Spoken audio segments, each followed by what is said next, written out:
Hello guys, welcome back to this channel. In today's tutorial, I'm going to show you how you can get this cooking kit and grow a garden new beanstalk update.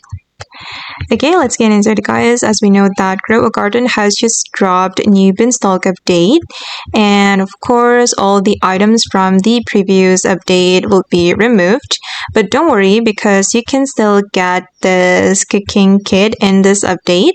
And if you want to get this cooking kit, you can complete achievements in this update. You can go to your inventory and search for the garden guide. Click on the garden guide, and then you can click anywhere to open it. Then go to the achievements and go to the common achievements. Alright, and here you need to complete this common achievement to get the cooking kit and also silver common seed pack. Okay, and as you can see, I have already completed all the missions or all the quests.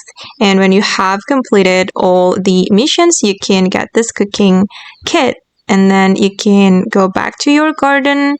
Then you can place this cooking kit on your garden. And to place it, guys, you can go to your inventory and then you can select this cooking kit and place it on your garden, and you will be able to cook and sell the food you have cooked to the NPC. Okay guys, and that's all the tutorial for today. I hope this video will be useful for you. Thank you so much for watching, and bye!